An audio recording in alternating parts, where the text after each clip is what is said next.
यही दिन थे। आसमान उसकी आंखों की तरह ऐसे ही नीला था जैसे कि आज है। धुला हुआ, निथरा हुआ, और धूप भी ऐसे ही कुनकुनी थी। सुहानी ख्वाबों की तरह मिट्टी की खुशबू भी ऐसी ही थी जैसे कि इस वक्त मेरे दिलो दिमाग में रच रही है। और मैंने इसी तरह अपनी फड़फड़ाती हुई रूह उसके हवाले कर दी थी। उसने मुझसे कहा था, तुमने मुझे जो ये लम्हात अदा किए हैं, यकीन मानो मेरी जिंदगी उनसे खाली थी। जो खाली जगह तुमने आज मेरी हस्ती में पूर की है, तुम्हारी शुक्रगुजार है। तुम मेरी जिंदगी में ना आती तो शायद वो हमेशा अधूरी रहती। मेरी समझ में नहीं आता कि मैं तुमसे क्या कहूँ। ऐसा मुकम्मल तौर पर ही महसूस होता है अब मुझे तुम्हारी जरूरत नहीं रही। और वो चला गया, हमेशा के लिए चला गया। मेरी आंखें रोई, मेरा दिल रोया। मैंने उससे 1000 मिन्नतें की, लाख मर्तबा पूछा कि मेरी जरूरत अब तुम्हें क्यों नहीं, जबकि तुम्हारी जरूरत अपनी तमाम शिद्दतों के साथ अब शुरू हुई है। उन लम्हात के बाद जिन्होंने तुम्हारी हस्ती की खाली जगहें पूर की है। उसने कहा, तुम्हारे वजूद के जिस जर्रे की मेरी हस्ती को जरूरत थी, ये लम्हात चुन चुन कर देते रहे।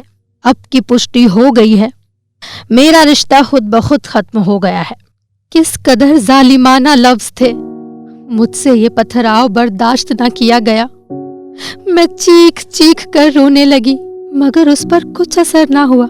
मैंने उससे कहा, ये जर्रे जिनसे तुम्हारी हस्ती की पुष्टि हुई है, मेरे वजूद का एक हिस्सा थे। क्या मेरे वजूद का बकाया हिस्सा उनसे अपना नाता तोड़ सकता है? तुम मुकम्मल हो गए हो, लेकिन मुझे अधूरा करके। क्या मैंने इसीलिए तुम्हें अपना खुदा बनाया था? उसने कहा, भौरे फूलों और कलियों का रस लेते हैं, मगर उन्हें अपने होठों तक नहीं लाते। खुदा अपनी इबादत करवाता है, मगर खुद बंदगी नहीं करता। उसे वजूद की क्या जरूरत? औरत रो सकती है, दलील नहीं दे सकती। उसकी सबसे बड़ी दलील उसकी आंख से ढलका हुआ आंसू है। मैंने उससे कहा, मैं रो रही हूँ, मेरी आंखें आंसू भर पा रही हैं। तुम जा रहे हो तो जाओ, मगर इनमें से कुछ आंसुओं को तो अपने रुमाल में लपेट कर साथ लेते जाओ। मैं तो सारी उम्र रोती रहूंगी। मुझे इतना तो याद रहेगा कि चंद आंसुओं के कफन दफन का सामान तुमने भी किया था, मुझे खुश करने के लिए। वो चला गया के बाद भी वो साबितो सालम रहा और मुझ में तिराड़े पड़ गई। वो अब मेरी जरूरत महसूस नहीं करता, लेकिन मैं इस वक्त और भी शिद्दत से उसकी जरूरत महसूस करती हूँ। वो ताकतवर बन गया है, मैं कमजोर हो गई हूँ। ये क्या कि आसमान पर 2 बादल हम आगोश हो, एक रो रो कर बरसने लगे और दूसरा बिजली का कूदा बनकर इस बारिश से खेलता रहे। ये किसका कानून है? आसमानों का, जमीनों का, या उनके बनाने वालों का? मैं सोचती रही, झुंझलाती रही। 2 रूहों का सिमटकर एक हो जाना, इख्तियार कर जाना, क्या ये सब शायरी है? नहीं, 2 रूहें सिमटकर जरूर उस नन्हे से नुक्ते पर पहुंचती है जो फैलकर कायनात बनता है। लेकिन इस कायनात में एक रूह क्यों कभी घायल छोड़ दी जाती है? क्या इस कसूर पर कि उसने दूसरी रूह को इस नन्हे तक पहुंचने में मदद की थी? ये कैसी कायनात है? आसमान की आंखों की तरह ऐसे ही नीला था जैसे कि आज है, और धूप भी ऐसी ही कुनकुनी थी, और मैंने इसी तरह अपनी रूह उसके हवाले कर दी थी। वो आज मौजूद नहीं है, बिजली का कौंधा बनकर जाने किन बादलों के साथ खेल रहा है। वो अपनी संतुष्टि करके चला गया। एक सांप था जो मुझे डस कर चला गया, लेकिन अब उसकी छोड़ी हुई लकीरें क्यों मेरे पेट में करवटें ले रही है? क्या ये मेरी संतुष्टि हो रही है? नहीं, ये कैसी संतुष्टि हो सकती है? लेकिन ये मेरे जिस्म की खाली जगह पूरी हो रही है। ये जो गड्ढे थे किसी मलबे की तरह पूरे किए जा रहे हैं। मेरी रगों में से ये कैसी सरसराहटें दौड़ रही है। मैं सिमट कर अपने पेट में किस नन्हे से मोड़ पर पहुंचने के लिए तड़प रही हूँ। मेरी नाव डूबकर अब किन समुद्रों में उभरने के लिए उठ रही है। ये मेरे अंदर दहकते हुए चूल्हों पर किस मेहमान के लिए दूध गर्म किया जा रहा है। ये मेरा दिल मेरे खून को धुनक धुनक कर किसके लिए नर्म और नाजुक रजाइयां तैयार कर रहा है। ये मेरा दिमाग मेरे हालात के रंग बिरंग धागों से किसके लिए नन्ही मुन्नी पोशाकें बुन रहा है। मेरा रंग किसके लिए निखर रहा है। मेरे अंग अंग में फंसी हुई हिचकियां लोरियों में तब्दील हो रही है। यही दिन थे। आसमान उसकी आंखों की तरह ऐसे ही नीला था जैसे कि आज है। लेकिन ये आसमान अपनी बुलंदियों से उतरकर क्यों मेरे पेट में तन गया है। उसकी नीली नीली आंखें मेरे रगों में दौड़ती फिरती हैं। मैं अपने अंदर तमाम चूल्हे सर्द कर दूंगी जिन पर बिन बुलाए मेहमानों के खातिर हांडियां चढ़ी है। मैं अपने ख्यालात के तमाम रंग बिरंगे धागे आपस में उलझा दूंगी। यही दिन थे।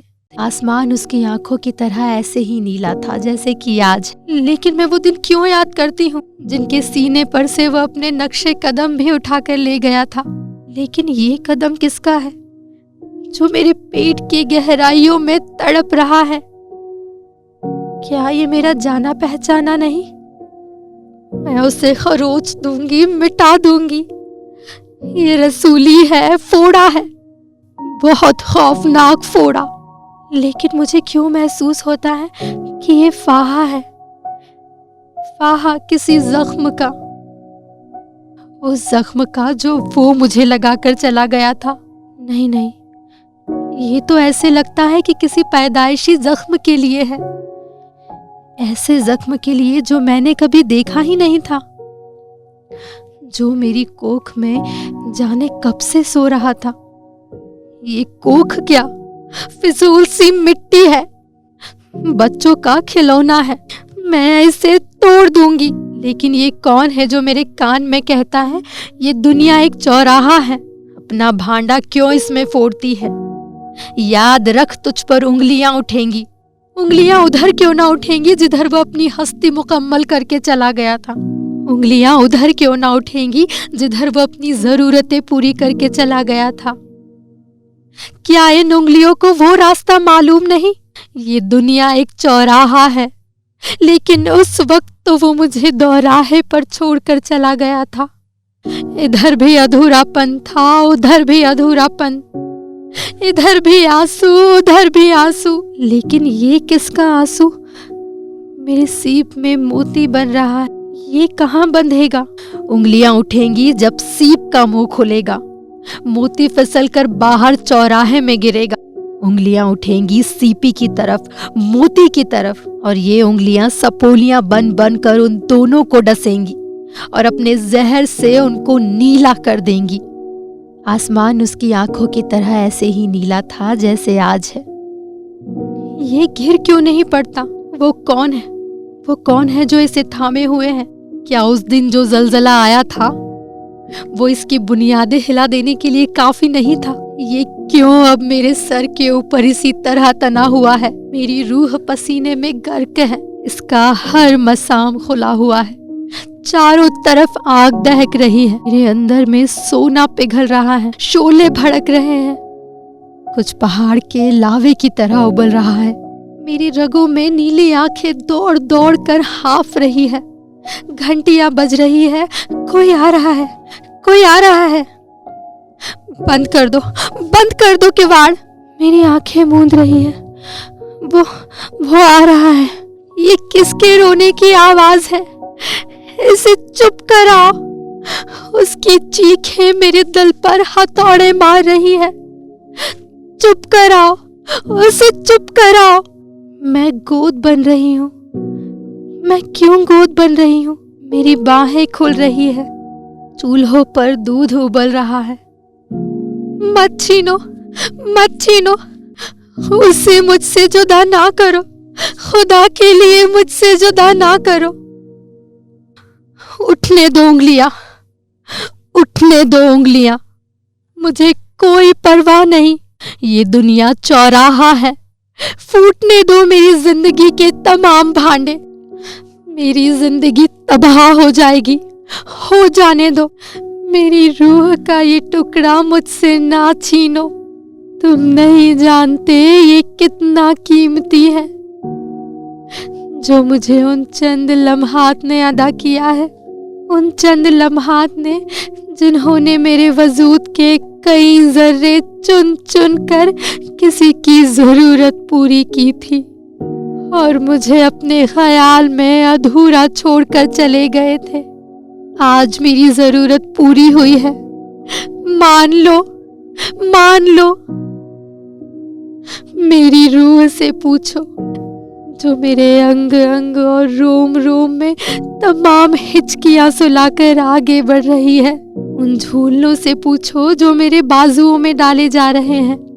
उन सांसों से पूछो जो चोरी छुपे उस तक उसका हिस्सा पहुंचाते रहे हैं। उठने दो ये उंगलियां, काट डालूंगी उन्हें, और अगर शोर मचेगा तो यही कटी हुई उंगलियां अपने कानों में ठूस लूंगी। मैं अंधी भी हो जाऊं, बहरी भी हो जाऊं, तो भी टटोल टटोल कर उसे पहचान लूंगी। मत छीनो, मत छीनो मुझसे। ये मेरी कोख की मांग का सिंदूर है, ये मेरी ममता के माथे की बिंदिया है, ये मेरे गुनाह का कड़वा फल है। मैं हाथ जोड़ती हूँ, तुम्हारे पांव पड़ती हूँ, मत छीनो, मत छीनो उसे। धोबी मंडी से पुलिस ने एक नवजात बच्ची को सर्दी से ठिठुरते हुए सड़क के किनारे पाया और अपने कब्जे में ले लिया। किसी पत्थर दिल ने बच्ची की गर्दन को मजबूती से कपड़े में जकड़ रखा था और उसके जिस्म को गीले कपड़े में बांध रखा था ताकि वो सर्दी से मर जाए।